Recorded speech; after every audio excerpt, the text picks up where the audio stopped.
Now we will take the next example, that is example number 3.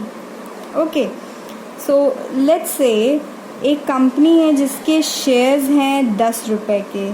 ठीक है, 10 रुपए के शेयर्स हैं, पर शेयर 10 रुपए का है.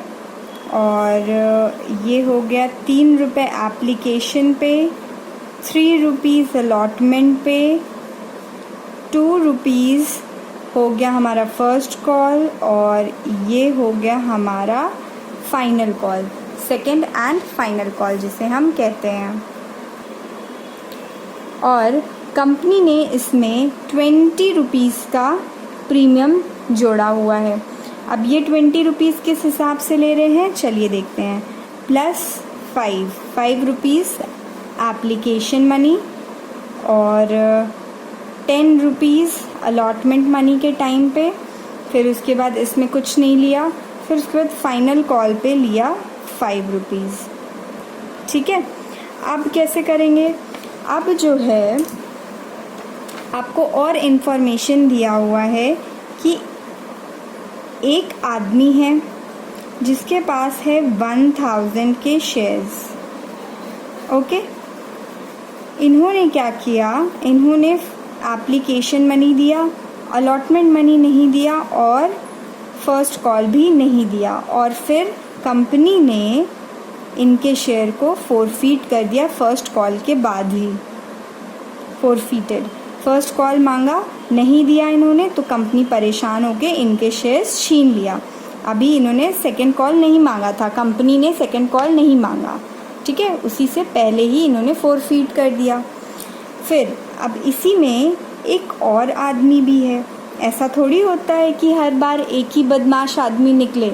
हर बारी तब हर कंपनी में जब भी कुछ ऐसे केसेस कॉल्स इन अरियर तो बहुत सारे होते हैं. एक होते हैं, 2, 3, चाहे जितने भी हो सकते हैं. तो चलिए ये एग्जाम्पल में हम एक और आदमी को लेते हैं जिनके पास है 2000 शेयर्स. ओके, और इन्होंने क्या किया, इन्होंने एप्लीकेशन मनी दिया, अलॉटमेंट मनी दिया, फर्स्ट कॉल के बारी में नहीं दिया. फिर कंपनी ने सोचा चलो सेकंड कॉल मांग के देखते हैं, तो उस टाइम पे भी नहीं दिया. फिर कंपनी परेशान होके इनके शेयर्स को भी फोरफीट कर दिया जब सारी कॉल्स मांग ली गई उसके बाद. ठीक, तो इनका शेयर फर्स्ट कॉल के बाद कर दिया गया फोरफीट, और इनका शेयर सेकंड कॉल के बाद किया गया फोरफीट. ठीक, इसको हम ये दोनों जो आदमी हैं इनका नाम दे देते हैं. ये है ए और ये हैं बी. ठीक है, ये दोनों बदमाश हैं. इन लोगों ने कॉल्स इन अरियर कर दिया, मतलब कि ये लोगों ने ये पैसों को नहीं दिया. ठीक है, चलिए अब आपको इन्फॉर्मेशन दिया हुआ है आगे कि कंपनी हैड री इशूड 2000 शेयर्स फॉर ₹8 पर शेयर्स. और कितने का, फॉर ₹8 पर शेयर्स एंड ₹10 पेड अप. आपको यहाँ पे पेड अप वैल्यू दे के रखा हुआ है 10 रुपीज़ पेड अप. और इसमें आपको दिया हुआ है कि री issued shares include all the shares of A. ठीक, देखिए अब देखिए आपको समझ में थोड़ा कम आने लगा होगा. अब देखिए इसमें बोल रहे हैं टोटल कितने शेयर कंपनी ने फोरफीट किया. 2000 प्लस 1000, 3000 शेयर्स कंपनी ने छीन लिए. जो मेंबर्स ने पैसे नहीं दिए थे उन सबसे छीना, और टोटल कितना छीना, इसका मिला के कितना, 3000 शेयर्स छीन लिए. ठीक, उन 3000 में से 2000 शेयर्स को कंपनी ने री इशू कर दिया. ठीक है, 3000 शेयर में से 2000 जो हैं वो री इशू कर दिए. एक अभी भी हमारे पास है. ठीक है, 1000, और उसको 8 रुपये पर शेयर के हिसाब से बेच दिया, और जिसकी पेडअप थी 10 रुपये. लेकिन आपको एक ट्विस्ट दे दिया इस क्वेश्चन में कि री इशूड शेयर जो है वो इंक्लूड करता है all the shares of A. All the shares of A मतलब ए के जितने पूरे ये 1000 शेयर्स हैं, ये पूरा फोरफीट मतलब री इशू किया जाएगा। ठीक, अब देखिए 2000 शेयर हमें री इशू करने हैं, जिसमें से ए के होंगे पूरे के पूरे कितने 1000। ठीक है, ये हो गया, प्लस 1000 अभी और बचा है तो ये हम बी से ले लेंगे, बी के होंगे 1000। तो मतलब कि ये जो हम री इशू कर रहे हैं 2000, उसमें क्या है, ये ए के पूरे 1000 हैं और बी के 1000 हैं। ठीक है, तो इन दोनों के 1000 को हम लोग री इशू कर रहे हैं। ठीक है, चलिए अब हम इस केस में कैसे जर्नल एंट्रीज पास करेंगे वो देखते हैं। जर्नल एंट्रीज देखिए, सबसे पहले हमें क्या करना होगा, जब ऐसे केस होते हैं, जब एक से ज़्यादा ऐसे शेयर होल्डर्स होते हैं जो पैसे ना दे रहे हों और उनके शेयर को फोरफीट कर दिया गया हो, तो हम जो फोरफीचर वाली एंट्री करेंगे ना वो 2 बार करेंगे, एक बार इसके हिसाब से, एक बार इसके हिसाब से। तो पहली एंट्री जो हमारी बनेगी वो हमारी बनेगी फोरफीचर वाली, किसके हिसाब से, ए के हिसाब से। ठीक है, तो क्या एंट्री बनेगी, शेयर कैपिटल अकाउंट डेबिटेड। यहाँ पे क्या लिखते हैं, जितना भी हम लोग अभी इसको मत देखिए, हम लोग अभी इस वाले शेयर होल्डर के हिसाब से एंट्री कर रहे हैं। ठीक है, तो शेयर कैपिटल अकाउंट डेबिटेड मतलब कि जितना भी हमने क्या किया, जितना कंपनी ने मांगा है, यानी कितना मांगा, कॉल्ड अप कितना है 3678, 8 रुपीज़ कॉल्ड अप है।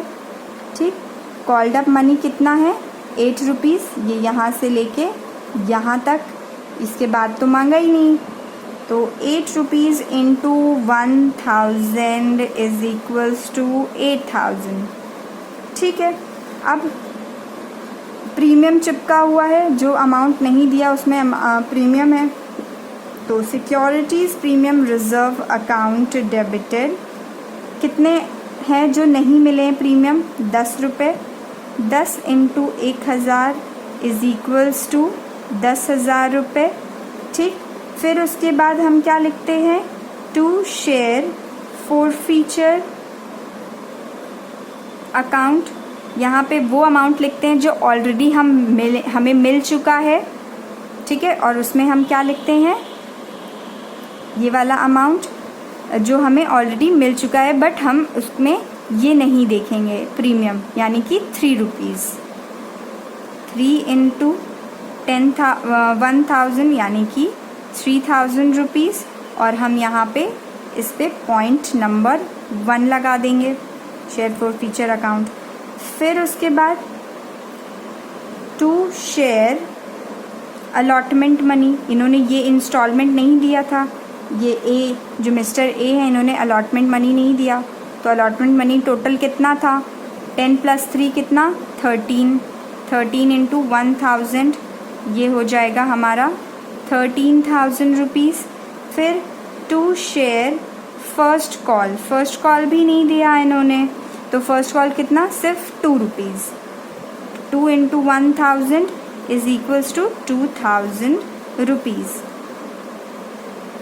ठीक, अब इसको आप कैलकुलेट करिएगा तो ये 18,000 आएगा, जो कि इसके बराबर है। ठीक, तभी आपका ये सही है। तो ये हो गई हमारी ए के हिसाब से फोरफीचर वाली एंट्री। अब जो हमारी सेकेंड एंट्री बनेगी वो हमारी बनेगी फोरफीचर वाली, किसके हिसाब से, बी के हिसाब से। तो अब हम ए वाले को छुपा लीजिए, अब हम सिर्फ देखेंगे इसके हिसाब से, 2000 शेयर वाले आदमी के हिसाब से। तो इन्होंने क्या किया कि शेयर, इनकी फोरफीचर एंट्री कैसे बनेगी, शेयर कैपिटल अकाउंट डेबिटेड, कितना कॉल्ड अप है इनके केस में, पूरा 3, 6, 7, 8, 9, 10 कॉल्ड अप है इनके केस में, तो 10 रुपीज़ पूरा का पूरा, 2000 शेयर्स हैं इनके। तो ये हमने 20,000 लिख दिया। फिर उसके बाद प्रीमियम चिपका था, यस, क्योंकि ये जो अमाउंट इन्होंने नहीं दिया इसमें प्रीमियम चिपका है, तो इसीलिए हम यहाँ पे लिखेंगे securities premium reserve account debited. कितना अमाउंट है प्रीमियम का जो इन्होंने नहीं दिया, इन्होंने इसमें तो कोई प्रीमियम था नहीं, इसमें प्रीमियम था 5 रुपीज़, तो ये हो जाएगा 5 × 2,000 रुपीज़, तो इसका हो गया आपका 10,000। ठीक, अब उसके बाद नेक्स्ट क्या करते हैं, to share forfeiture account. इसमें हम क्या लिखते हैं, जितने अमाउंट हमें ऑलरेडी मिल चुके हैं एक्सक्लूडिंग प्रीमियम। तो इन्होंने कौन कौन सा अमाउंट दिया था, एप्लीकेशन दिया और अलॉटमेंट दिया, यानी कि टोटल कितना 3 + 3 6 रुपीज़ दिया इन्होंने अपने शेयर्स पे, तो इनका हो गया 12,000। ठीक है, और इन्होंने क्या क्या नहीं दिया, फर्स्ट कॉल नहीं दिया और फाइनल कॉल नहीं दिया, मतलब सेकंड कॉल। तो to share first call account, to share second call account, कितना कितना, सेकंड कॉल कितना है 2 रुपीज़ का, फर्स्ट कॉल कितना है 2 रुपीज़ का, सेकंड कॉल कितना है 2 + 5 7 रुपीज़ का, तो ये हो जाएगा 4,000 और ये हो जाएगा 14,000। ठीक, और एक चीज़ अभी मैंने बताया था, जब ये शेयर फॉर फीचर अकाउंट हम लिखते हैं तो यहाँ पे ये हम पॉइंट नंबर 1, ठीक है, ये किसका, ये ए का पॉइंट नंबर 1 और ये बी का पॉइंट नंबर 1, ठीक है, मेंशन कर दीजिएगा ताकि आपको इजी हो वर्किंग करने के लिए। ठीक है, ताकि आप कैपिटल रिजर्व इजीली निकाल सको। ये तो हो गई हमारी फोर्थ फीचर की इंडिविजुअल एंट्री। अब हम री इशू करेंगे, कितने शेयर्स री इशू करेंगे, 2,000 शेयर्स को हम री इशू करेंगे। तो कैसे करेंगे चलिए देखते हैं। थर्ड एंट्री हमारी बनेगी बैंक अकाउंट डेबिटेड। कितने शेयर्स हम बेच रहे हैं, वापस 2,000 शेयर्स हम बेच रहे हैं। ठीक है, कितने के बेच रहे हैं, 8 रुपये के। तो आप जनरली ऐसे करते 2,000 शेयर इंटू 8 रुपीज़ ये करते, लेकिन नहीं, ऐसे कर सकते हैं बट आपको दिक्कत होगी आगे चल के। तो आप क्या करिएगा कि अलग अलग निकालिएगा। 1,000 शेयर ए के हैं और 1,000 बी के हैं, तो हम अलग अलग करेंगे। ठीक है, तो 1,000 शेयर इंटू कितने रुपए के बेचेंगे, 8 रुपये के, प्लस 1,000 इंटू 8। बात वही पड़ेगी, लेकिन आप अलग अलग करिएगा। ये हम ये रफ नोट कर रहे हैं, आप चाहे तो नहीं भी लिखेंगे तो भी चलेगा। ठीक है, तो बैंक अकाउंट डेबिटेड कितना हो गया, 20,000 रुपीज़। कैसे होगा, सॉरी 8,000 प्लस 8,000 ये होता है 16,000 रुपीज़। ठीक है, तो बैंक अकाउंट डेबिटेड 1,000 ए के शेयर इंटू 8 और 1,000 बी के शेयर इंटू 8, ये हो गया 6,000। मतलब हम टोटल कितने री इशू कर रहे हैं, 2,000। होप आपको ये चीज़ समझ में आ गई होगी। ठीक है, फिर उसके बाद हम एक लाइन छोड़ देते हैं। हमने आपको बताया था हमेशा एक लाइन छोड़िए और लिखिए टू शेयर कैपिटल अकाउंट। ठीक है, और यहाँ पे कैसे कौन सा अमाउंट लिखते हैं, पेड अप लिखते हैं, पेड अप या कॉल्ड अप। अगर पेड अप दिया है तो हम पेड अप की तरफ जाएंगे। तो पेड अप कितना है, 10 रुपये दिया हुआ है, तो वही अलग अलग करेंगे हम लोग।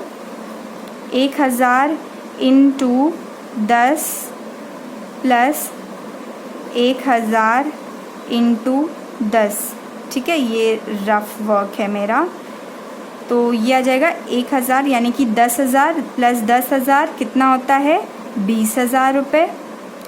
ठीक, 20,000 रुपये की चीज़ को हमने 16,000 में बेचा, यानी कि 4,000 रुपये का हमने डिस्काउंट दिया है, तो ये आ जाएगा आपका शेयर फॉरफीचर अकाउंट डेबिटेड। अगर हम इसका भी ऐसे ब्रेकअप करें तो कैसे होगा, 10 रुपये की चीज़ है, 10 रुपये की चीज़ को हमने 8 रुपये में बेची है, मतलब 2 रुपये का डिस्काउंट दिया है ना। तो 1000 का 2 रुपये प्लस 1000 का 2 रुपये, ठीक। ये हो जाएगा 2000, ये हो जाएगा 2000, 2000 कितना होता है 4000, ठीक है। होप आपको ये चीज़ आ गई होगी। हमें सब कुछ अलग अलग करना है, ठीक है, सेपरेट, तभी हमारा वर्किंग नोट में इजी होगा हमको करना, ठीक है। चलिए, तो ये हो गया bank account debited 16,000, share forfeiture account debited 4,000 to share capital account 20,000। अब हम लास्ट एंट्री करेंगे। लास्ट एंट्री क्या बताई थी हमने, share forfeiture account debited to capital reserve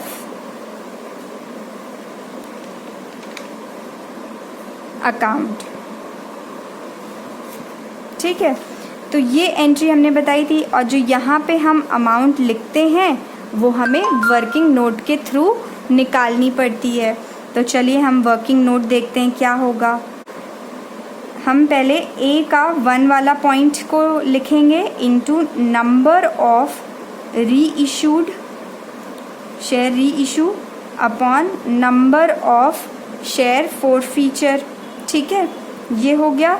फिर इसमें हम प्लस करेंगे बी के 1 वाले पॉइंट को इनटू करेंगे number of reissued share upon number of forfeited share. हम शॉर्ट रिकॉर्ड कर लेते हैं, 3000 हो गया इनटू ये 3000 इनटू नंबर ऑफ शेयर, कितने, इसके कितने शेयर्स थे री इशू किए गए, इस आदमी के 1000 री इशू किए गए, और इनके पास थे कितने, मतलब इनके कितने शेयर छीने गए थे 1000 के, प्लस B1 कितना था 12,000 इनटू इनके शेयर को कितना री इशू किया गया 1000, इनका छीना कितना गया था 2000, ठीक है, माइनस कर देंगे पॉइंट नंबर 2 कितना था 4000 रुपीज़। तो इसको हम जब सॉल्व करेंगे इस इक्वेशन को, तो ये आ जाएगा आपका 5000 रुपीज़। तो इसका मतलब कि कंपनी ने 5000 रुपीज़ को मतलब इनका प्रॉफिट है, और ये कैपिटल रिजर्व में ट्रांसफ़र कर देंगे। ये फॉरफीटेड शेयर्स में से इतना रुपए इन्होंने कमाया, ठीक है। चलिए, hope you people have understood till here. Now practice more questions from your book, it will help you to solve easily, okay? So thank you students, have a nice day. We'll meet in the next class with another topic. Thank you students, have a nice day.